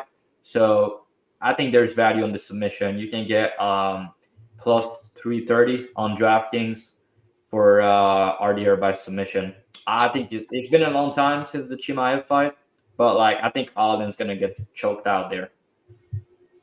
All right, Luke.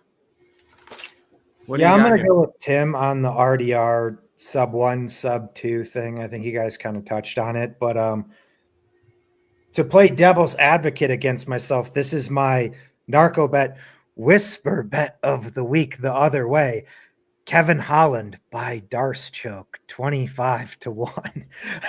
I feel like there's a certain scenario where Kevin cracks him or whatever, and the guy is kind of a spaz when he gets tired. And Kevin Holland's the type of guy who will absolutely pull something on this guy. So it's just I don't know. He's got long man chokes. DeRitter will kind of sit there and flat back himself or whatever when he gets tired. So I think there's a scenario of Kevin Holland club and sub a little 25-1 Darce action on Kevin Holland for fun. But yeah, I do think DeRitter probably subs him in 1 or 2. Guess what? Then they're going to grade it as an anaconda, and you lose your bet. No, I'm kidding. Well, that would probably be fair because I already got lucky with the Luke K one. Yeah. I can't believe they paid one out.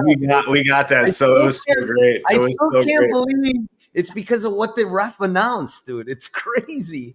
It was just crazy. Somebody actually sent that to me, though. It's it's in their rules. Yeah, that's what it is. What they announce in the cage. I pulled it up before where I against the bet that they had marked as wrong, as a loss, and I sent them the actual rule. I'm like, look, you guys have it in your rules. It's what's announced in the ring, not what's on the site at UFC. And this is what they announced. You better give it to me. And they actually ended up giving it to me. But yeah, I have a tricky one on this one, actually. I was always under the impression after I did tape and stuff, and I'm like, you know what? If the Ritter gets this down, he's probably going to get sub Holland. And if it's standing, I think Holland potentially can knock him out, right? Because Ritter striking defense, it's dude, it's he's blind and he's reaching like this. I'm like, what the fuck kind of defense is this against, his last fight out? And it was horrific, man. The way I've watched his one championship fights. He never looked that bad on the feet. He looked atrocious on the feet in this last fight. And I just feel like Holland is the biggest sniper he's faced, in the sense that Holland's faster and he has long limbs. He hits hard. He even himself mentioned it. I got to be careful of the right hand. If he hits me with the right hand, I might go to sleep, but I think there's a world where the Ritter gets Holland down, but doesn't finish him, honestly. The more I watched how many, in the scrambles, how he's losing position, stuff like that. And I feel like watching Holland against Chimaev scramble there, just the athleticism, he got out of until he got him, but Ritter's way slower, right? And he's nowhere near a good wrestler as Chimaev is. So I have a feeling he can top time. He can win minutes like that. Holland tends to fuck around and probably talk to him on bottom and tell him, hey, you can't fucking sub me or something stupid like that while he's on bottom. And, just defending off bottom and not getting finished. So the Ritter by decision is plus 300 on Bet Rivers. The fight just in general to go to split is 6-1.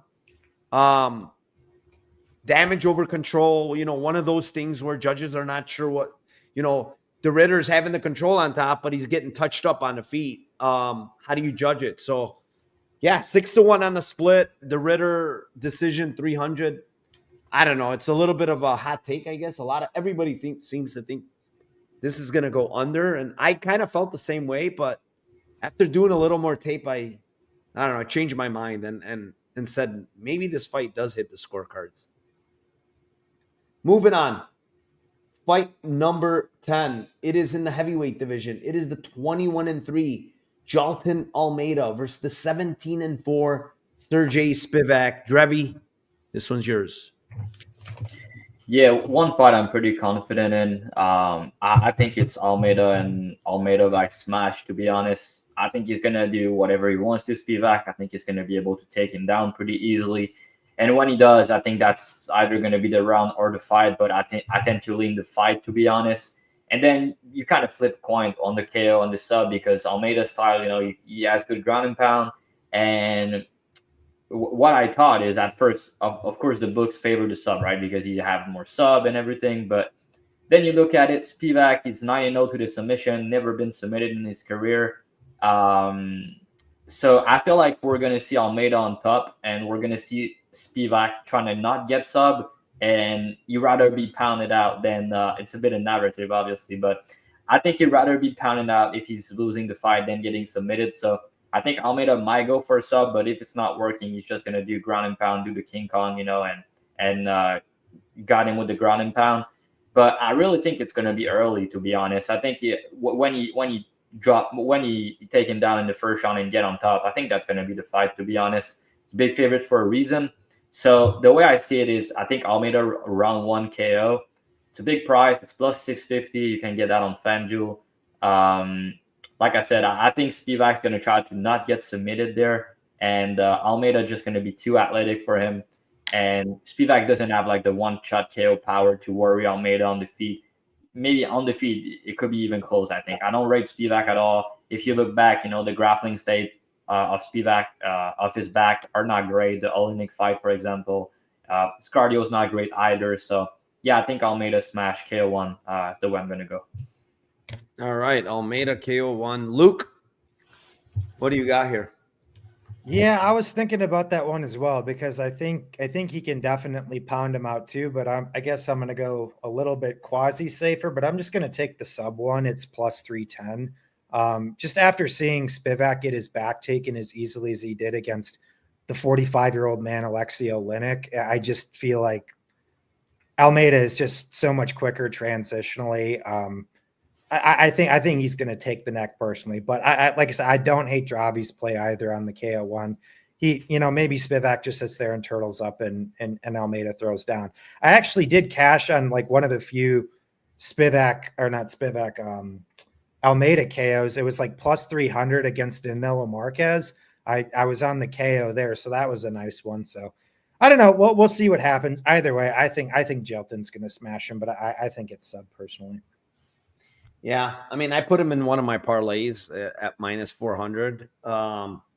It's just a terrible matchup for Spivac. Like, he kind of leans on his wrestling as well, and he's kind of like screwed here. He can't lean on wrestling. Like, is he the better striker? Yeah, but he's gonna get taken down. Like, his takedown defense is not good. He hasn't faced really any grapplers. Tybura, the first time around, got him down easily. He could not get off his back.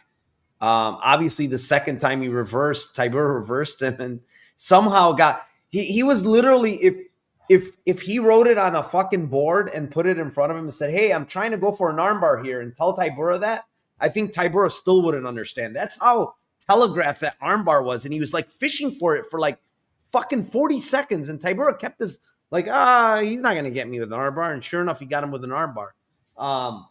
But Almeida, like one thing I do hate, and my bet on Almeida's KO, it's plus 310, but I will say that I hate his ground and pound. It's just like, when are you going to learn to throw elbows, dude? Stop fucking throwing these stupid Donkey Kong punches and maybe he starts using 12-6. I don't know, but he needs to fucking use elbows, dude.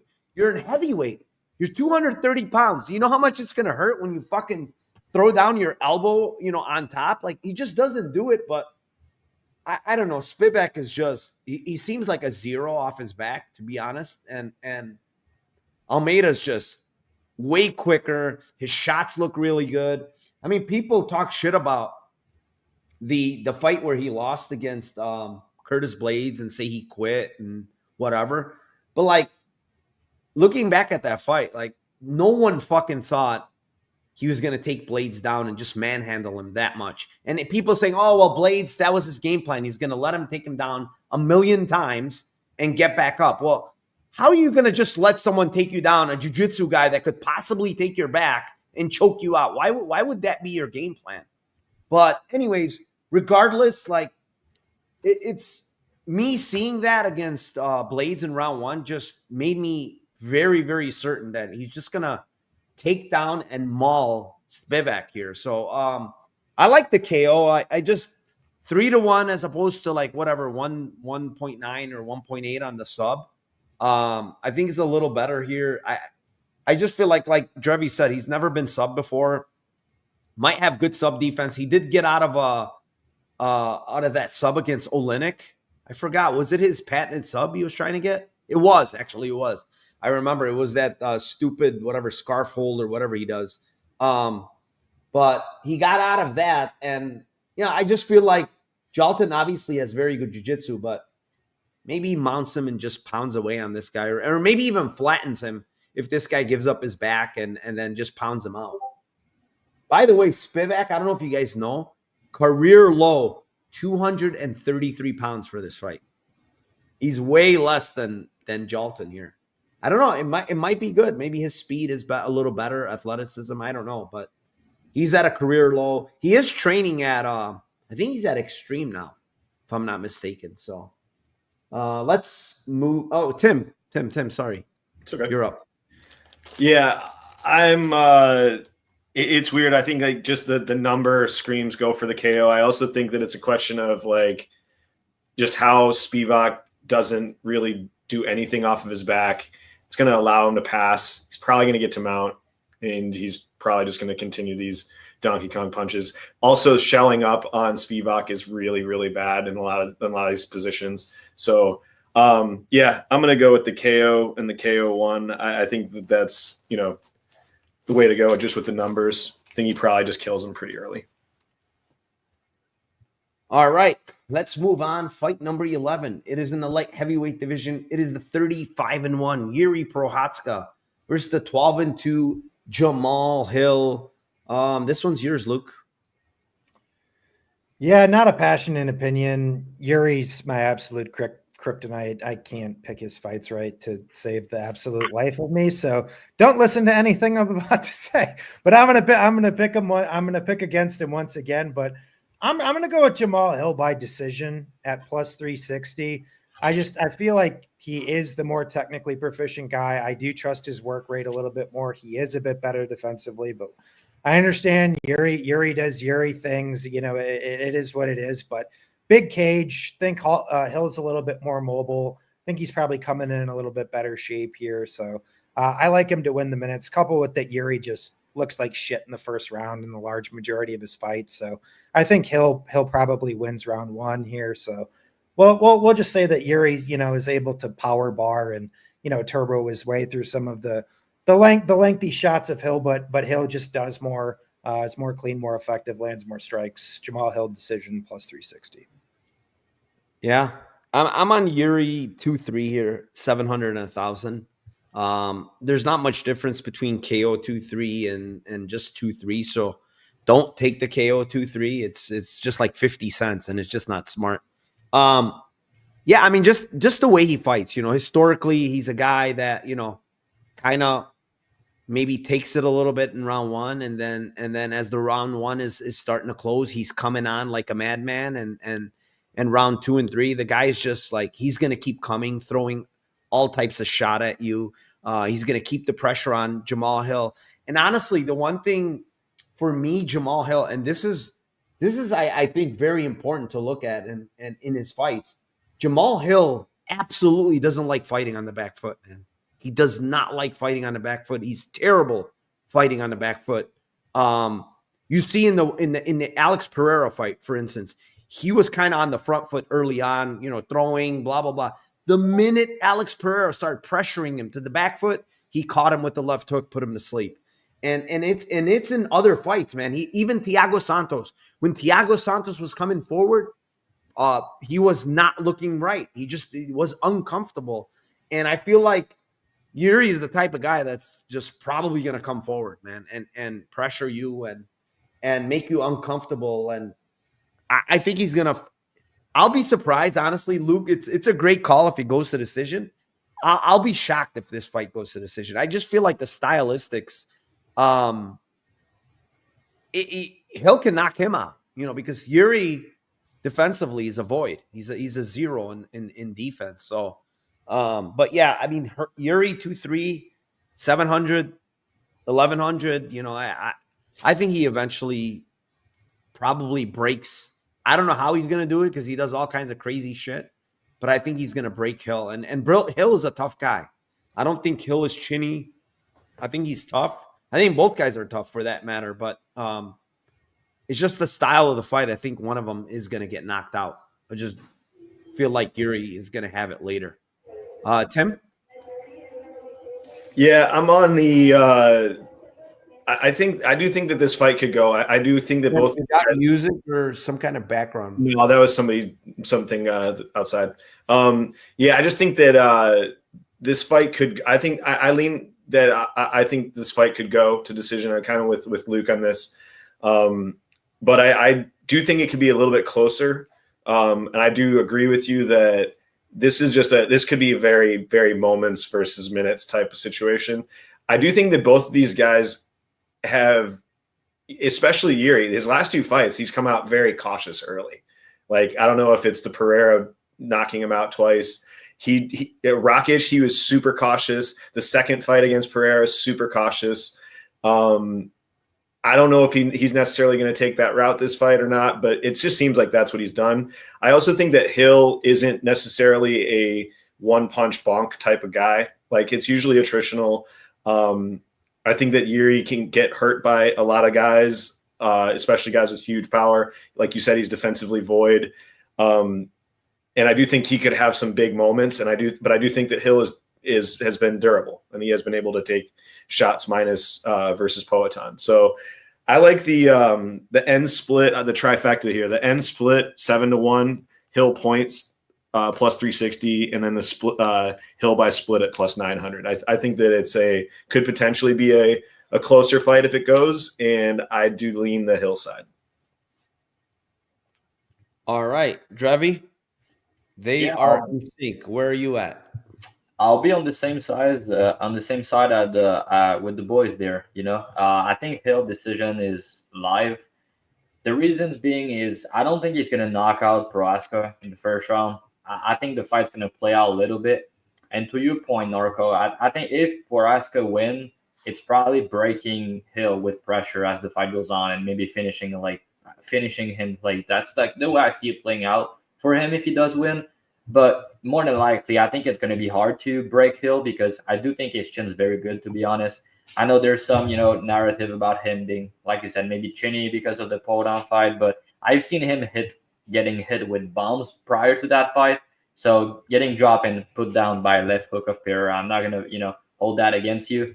And yeah, Prochazka could win, the way he fights and everything. But the way I see it is I think Hill's he's going to land down the middle. The jab's going to be key. And his volume's just way better than Prochazka. Like the volume that he had against Glover. And Prochazka is right there to be cracked, So I think it's going to hurt Prochazka, though. But I don't think he's going to finish him because we see, Prochazka is he's a tough guy and he's just a warrior. So I feel like Hill's going to hurt him, but not finish him. And I think he's going to land more volume. I think his boxing is going to be better. His defense is going to be better. And also, to your point, I mean, if Hill's on the back foot, I don't really like that for him. But I think he's going to be the one pressuring more often than Jiri is. So I think the decision prop is a good play. You can even get plus 290 on River for that if you like it. So obviously, like you said, Narco, probably a KO each side is more likely. But if we're looking into if the fight goes to decision, I think we got to favor Hill based on volume and defense. Yeah, no, I mean, you guys are all in sync. I guess there is a possibility. Maybe I'm overlooking it and kind of leaning KO way higher than others. But yeah, I could see maybe Hill stays safe and doesn't really want to engage in a war with Yuri because that's basically what Yuri wants. He wants you to fight his fight, and maybe Hill doesn't oblige. Moving on. Co-main event of the night. and it is in the bantamweight division. It is the champion, 18-4, Merab Dvalishvili versus the 18-0 Umar Nurmagomedov, and I will give this one out. I like shit on this fight, to be honest. I don't like anything. Props suck. I don't think Umar's going to knock him out. I know some people do. I guess there's a theory of maybe Merab is an idiot and he kicks with that leg that splits open and he bleeding all over the place and it gets stopped, right? But I do think people are overall like disrespecting Merab in a way. Like, I get Umar's like very good grappler. He's the much better striker, but he's never faced anybody that will shoot 50 fucking takedowns. And if Merab needs to shoot 50 takedowns, he probably will. I mean, he shot 49 before. So I'm not going to be surprised if he just keeps shooting and shooting and shooting. And the thing is, he can do it for 5 rounds. That's the crazy part. And we don't know if Umar can defend for 5 rounds. We just don't know that. And anybody that tells you, oh yeah, I know for sure he can defend takedowns, they're full of shit. Maybe he could defend them early.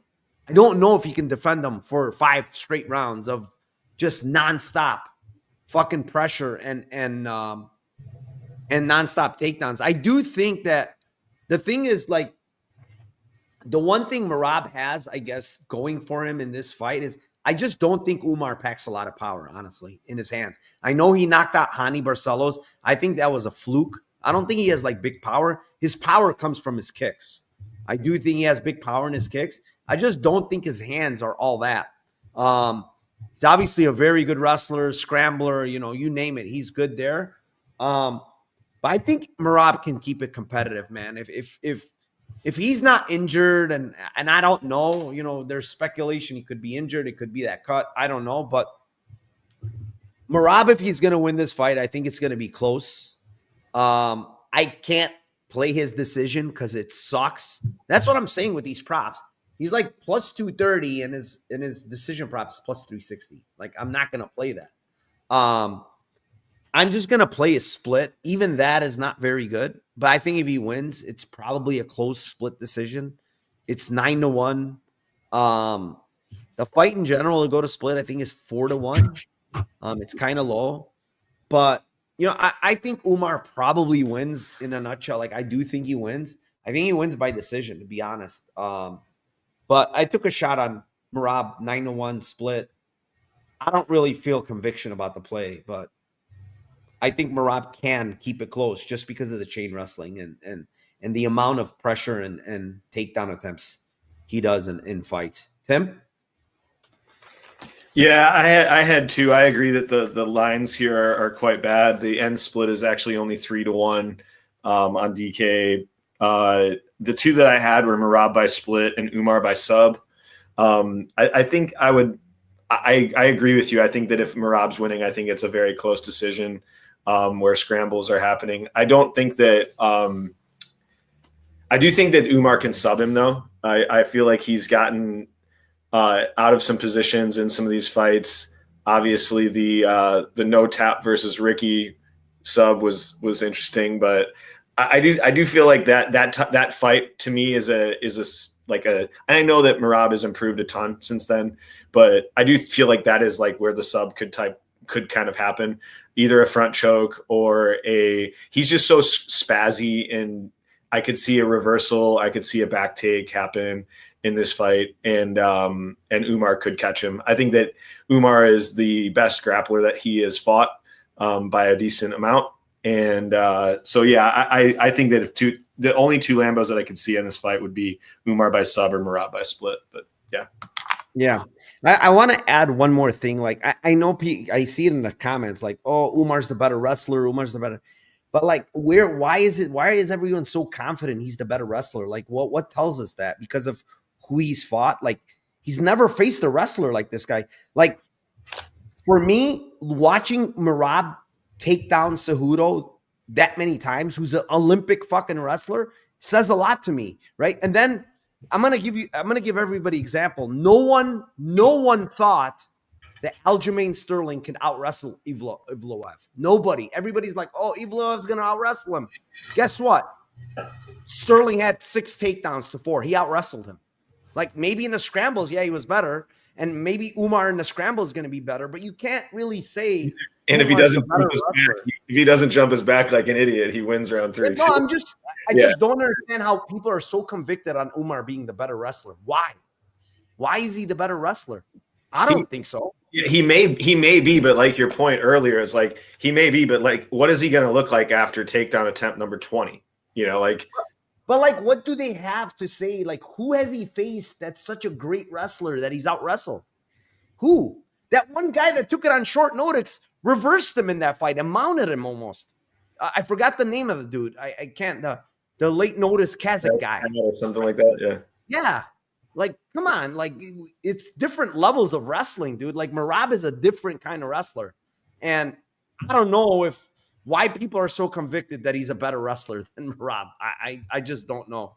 Drevi, go ahead. Sorry. I had to get it off my chest because people keep saying Umar's the better wrestler. And I don't know about that. Yeah, it's all good, bro. I'll say that I think he's the better grappler. I think he has the better BJJ than Merab. And I do think it's going to be the difference. If you look into tapes, the thing that I've noticed is, Merab, he's faced a lot of, wrestler or strikers recently over the last few years, but he didn't really face someone who's going to grapple with him, who's going to try to take his back, who's going to, try to submit him, make him pay for, he does shoot a lot of takedowns, but he put his head in bad position. He gave up his back. Like when you go back into the Cody Stamen fight or the Ricky Simon fight, right? When he's getting taken down or when he's in scrambles, he always gives up his back, like always, because he has good get-up game, but he's going to give up his back all the time. And Umar, if you look at it, I mean, he's super fast at catching the back, I think that's going to be the problem here. It's like Merab can take him down, I think, especially as the fight goes on. But when he does, then what's going to happen, right? Is he going to hold him down? I don't think so. Is he going to submit him? I don't think so.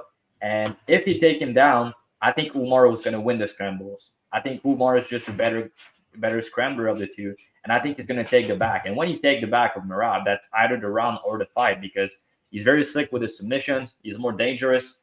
And even if Merab shoot a bad takedowns, he could, threaten with the submission, with the front chokes and stuff like that. So I think the biggest difference is like a Peter Yan, even a Seudo. They were on the defensive modes of the wrestling, of the takedowns of Merab, and they were not really trying to engage with him in the grappling. They were only trying to defend and get up and stuff like that. I think Umar, if Merab engaged in the wrestling, is going to try to win the battle, get on top, and get his back and try to get a submission. That's not really a game of Peter Yan, Seudo. That's not really their style, right? So, and also just to point out a bit, Peter Yan, like all the talking, I don't know how much is true, right? But Seudo, Peter Yan, and O'Malley were all injured while facing Merab, right? I think all articles came out. I think they were all true.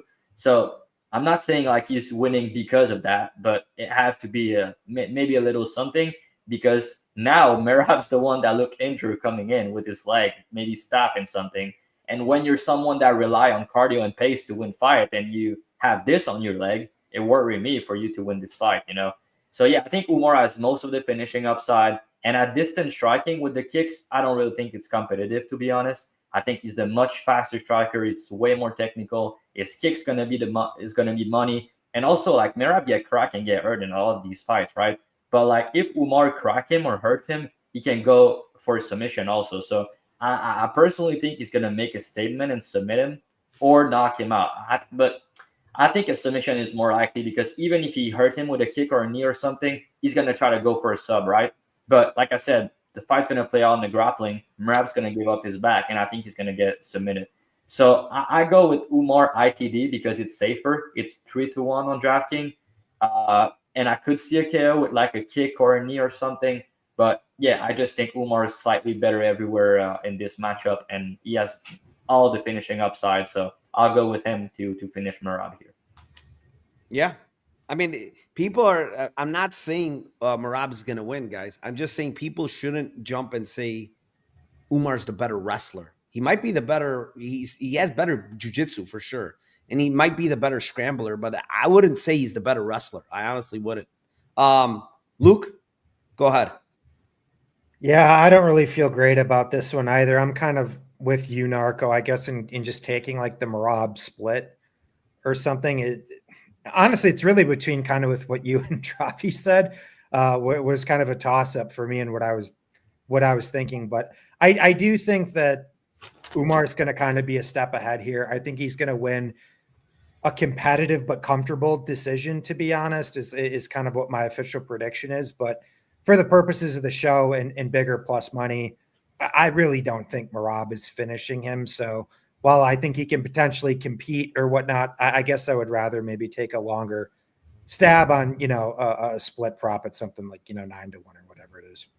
Yeah, I will say too, like I'm sure Umar has good cardio, but it's a kind of a different level of cardio when you're facing Marab. So, there's a lot of people that say, oh, well, our cardio is good. And then they face Marab and it's like, oh, fuck. It's not this good. Like, So, I was listening to one where, who was it? I think it was Aljamain Sterling talking about Marab and how, when he faced Evloev, Marab gives him way more hell than Evloev ever, did in that fight. So like he gave basically, I mean, it's his teammate. He's probably going to talk and, good mouth him, but basically said like Marab is way, way better of a grappler than Evloev was against him. So I don't know, but the guy is just a menace, dude. He's a menace. He's like one of those leeches that sticks onto you, doesn't let go, and it keeps going and going. But yeah, we are to the main event. 582 live viewers. Shout out to you guys. Appreciate you guys. And shout out to my two guests for coming on for this big card. Thank you to both of you. With that being said, Tim, main event of the night. And it's not the main event we wanted, but it's the main event we're going to get. It is for the lightweight title. It is the 26-1 Islam Makhachev versus 25-1 Hanato Money Moicano. He cannot lose, Tim. What do you got? Yeah, I think he's going to lose this fight. I think that Islam is going to most likely submit him in rounds 2, 3, or 4, but I'll just go 2, 3, or 4 in general because I think that he could KO him as well in this fight with either ground and pound, or he could even standing KO him. I think there's so many fights where Moicano just gets rocked and either survives or, I seriously will never get over losing rounds 3, 4, 5 on Rafael dos Anjos. Like I'll be on my deathbed and I'll still complain about losing that bet. I just think that Islam's just better, obviously everywhere. Think he's going to be able to get on top. I think that RDA also had multiple arm triangles on him in that fight, and I think that the squeeze difference on Islam is just gigantic compared to RDA. So I think it's most likely a submission, but I just think it's the middle rounds. I think it's probably going to take a round or two to be able to get really, really dominant positions, and he'll finish them in 2, 3, or 4. I think I lean round 3. So yeah, it's plus 380, plus 650, plus 1,000. I think he's going to finish him in the middle rounds. All right, Drevi, what do you got here? I don't have much, to be honest. Yeah, I think Islam's going to finish. Obviously, it's more of a matter of how and when. I don't think it's going to be in the first round. I think it's going to be maybe round 2, 3, or something like that. But I tend to lean in round 2. I think the difference in the striking is big. Islam's striking has become elite to me, to be honest. He picked his shot very well, mixed up his target precisely, and Moicano is there to be cracked, very hittable. The guy, he's been hurt and put down in a lot of his fight. Like Tim said, he's finding a way to survive. But the difference is like, ask Charles do Bronx Oliveira, when Islam hurt you, if he gets on top, you don't have much time to think, and it's over, right? So I think it's gonna finish him, and I'll go with the round 2 for the purposes of the show. It's plus 380 on FanDuel for Islam round 2, and I actually think that's how you get it done. So if we can catch that, minus 1,000 or something. Cashing the plus 380 prop, always nice. So I think you get it done in round 2. That's my that's my prediction. All right, round 2 for Islam. Luke, what do you got here? The main event that we didn't want, but we got. Yeah, it's always one of these pick your poisons. How does the person slaughter the lamb type of thing? These are always tricky. I ended up deciding on Islam KO 2-3 aggregated. That's plus 460. I think those lead hooks of Islam are going to be there when Moicano, he tends to overextend on a lot of his lead in straight shots. So I don't know. I'm manifesting. I think it's going to be that nice little lead check hook for Islam. 2-3 I think. KO, you said? Sorry. What's that? Sorry, you broke up a little bit. 2-3 KO. Yeah, 2-3 KO. It's plus 100. It's plus 600. Really? Yeah, plus 600 on FanDuel if you have FanDuel. I don't know if you have FanDuel. Oh yeah, maybe I was looking at some. Well, that's even a lot better. I actually like that. Yeah, I think it's definitely a mid-round finish. He could sub him too, but I don't know. I'm siding more with KO. The numbers are still big, so yeah, KO 2-3 for Islam for me. Yeah, I mean, I'm right there with you guys. I went a little later. I went 3-4-5, 700. I just feel like it's gonna be a little bit. The one thing I will say is, I think Moicano's striking is underrated, man. I really do. I've watched a lot of tape on his striking. I think he has a very good jab, extremely good jab. He's long. He's got a good 1-2. He's got good kicks. I think his striking is actually, I mean, people shit talk this guy's striking. I said I think he's a better striker than Benny, technically speaking. Moicano throws 1-2-3s, 1-2-3-4s. He throws combos. Benny, all he threw was 1-2s, 1-2, 1-2, overhand, straight, kick. And that's all. He doesn't have any depth to his striking compared to Moicano. Like, Moicano has 3-4s and he throws in combos. And I honestly don't think Makhachev on the feet has a huge edge, to be honest. I don't. Makhachev's striking is good and it's gotten better. I don't think it's a huge edge. I think his edge is on the ground. Like, it's going to take him down, and that's where he smashes him, right? He's just going to pass. Moicano, like, the thing with Makhachev is you kind of, yes, it's good to have BJJ, but it's not good to have BJJ and play it off your back, right, against him. You need to fucking try to get up. Like what Volkanovski was doing, right? In that first fight. Like, get the hell up. Like it's lava. When your ass hits the ground, it's lava. Get right back up. Don't mess around with the grappling. And, I feel like these jiu-jitsu guys, they always like try to hold your arm, throw up maybe a triangle. It's like, dude, get the hell up. You don't want to be on the ground. And, Moicano's that guy too. Like, he does have decent get-ups. I don't think his get-ups are terrible, but he does tend to play off his back and do that bullshit. And it's just a recipe for disaster against Makhachev here. So I think it comes a little bit later. It could be just from punishment, to be honest, like just absolutely punishing him on top for a couple of rounds. So 3-4-5 is plus 700 on Islam. I think he's going to just break him eventually and just ground and pound finish. I don't think it's standing. I don't think he's going to unless it's a head kick or something, but I don't think it's standing. I think Moicano standing is okay. He's a pretty good striker in my opinion, standing, but liability get hit, right? He got hit. He got dropped against Jalen Turner. I had Jalen Turner in that fight. He walked the fuck away, and I'm in. It was the most frustrating thing ever because we were in person. It was UFC 300, right, Luke? I think that was UFC 300. And I'm like, yes, I'm going to cash a bet. And I see him walking away, and then he's complaining to the ref like, dude, do your job and finish this motherfucker. And then he gets fucking finished, and I was so damn mad. But yeah, I mean, Islam 3-4. I mean, would I be completely like shocked if something crazy happened and Moicano won? Probably not, because it's MMA, bro. Like, nothing will shock me anymore in MMA. It's crazy. Shit happens all the time. Huge underdogs win. Like, yes, Islam is probably the best pound for pound fighter in the world, but Islam got knocked out by some random, Brazilian once. It could happen. It's MMA is my point.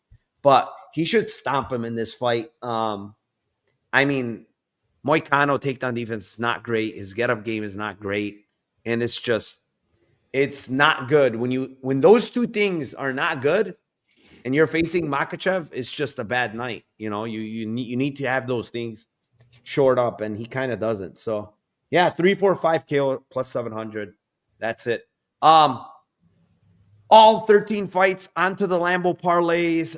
I'm just going to do mine real quick. I have one. It's Almeida KO with a Rosa 2-3. It's 60-1 and 77-1. Really quick. That's what I like. Almeida KO, Rosa 2-3, 60-1, 77-1. Tim, what do you got? I will defer to our esteemed guests. Go ahead, guys. All right. Drevi, do you have one? Yeah, it's very similar as yours, though. It's Rosa round 3 straight and Almeida KO1. The only thing is I don't have FanDuel, so I don't have as good of an odds for Almeida KO1 on my book, but it's 94-1.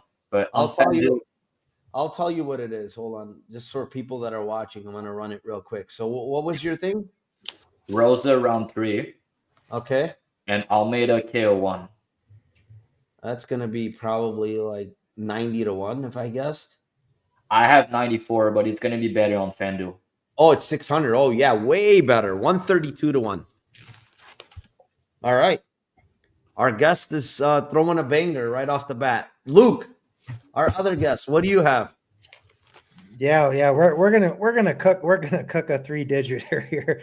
I'm gonna go Almeida sub 1, Bakhoev by decision, and then we're gonna mix and match here. We're gonna go Dawson round 2. So you put those three, that's 121-1. And then if you swap out the Dawson 2 for Dawson 3, that's 185-1. I don't mind them. I actually don't mind them. Tim, what do you got? I like it. I got Tagir by sub and Grant Dawson by sub, 44-1. If you want to add Islam sub, it's 91-1. So you're going on the sub train. I wonder what the 3 Nurmagomedov guys by sub is. Umar by sub, Ulenbekov by sub, and fucking Makhachev by sub. That's going to be the squarest goddamn thing. That's an interesting one. No, that's got to be pretty big. No. No, I was gonna do that. Because I actually like Ulenbekov is like 5-1, I think, by sub.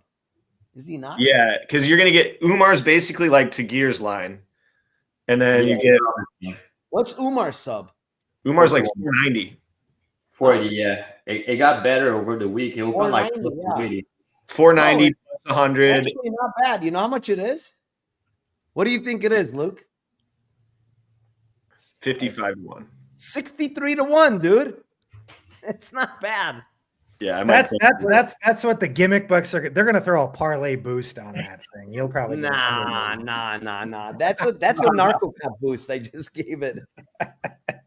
Oh man. All right. Yeah, I appreciate you two guys. I appreciate 589 live viewers. You guys are the best. Thank you very much for all the support. Thank you to Timothy Troiano, my co-host. Drevi, I will give the floor to you if you want to tell the people where they can find you. Anything you want to relate to them, go ahead. The floor is yours. And thank you. Yeah, thanks to you, bro. And thanks to Tim also for having me on. Pleasure. Luke, it's a nice talking fight with you. I think it's the first time we're on a show together. We agree on the card for the most part, so that's cool. So I have my own show. It's Beat the Line Broadcasts on Twitter and on YouTube. We go live every Wednesday. We break down the fights, so me and 2 other guys. You can follow me there and also on Twitter, Dravy_, just right there under my face. And you can have my Dub Club where I post every bets. We've been profitable over the last 2 years. Tracks on the bet MMA tips. So you can have everything on my Twitter directly. And I hope we all cash. And it will be nice to cash a parlay first time on this show. So let's see what happens. A big one, but could be massive. All right. Thank you again for joining. Go follow him on Twitter. and his YouTube channel. Luke, what do you got for the people, my man? Yep. Thanks for having me on, guys. You too, Dravi. Good talking to you for the first time. I always love chopping it up. Breaking down fights, pretty solid card. Yeah, you guys can just check me out, Twitter, SWR_betting, sparringwithreality.com. That's where I put all my stuff up. I also do some of the matchup breakdown analysis for Brett Apley and the Establish the Run MMA DFS team over there. So if you're in the DFS market for MMA, be sure to check those boys out over there as we're putting stuff up every week. Hit some pretty big ones already earlier this year. So thanks for having me on, guys. All right, awesome. Thank you, Luke. Tim, you got anything for the people? No, man. Thank you guys for coming on. It was awesome chopping it up with you guys, and I hope we cash some of these tickets, man. All right, guys, if you do want access to my plays in my Discord, link is down below. Live betting. Last week, again, we crushed the live betting. We got C-Rod after one round at plus 200. The books were sleeping. I have no idea what was going on. But, again, thank you to everybody. Appreciate you guys. And one last thing, let's cash those tickets for UFC 311.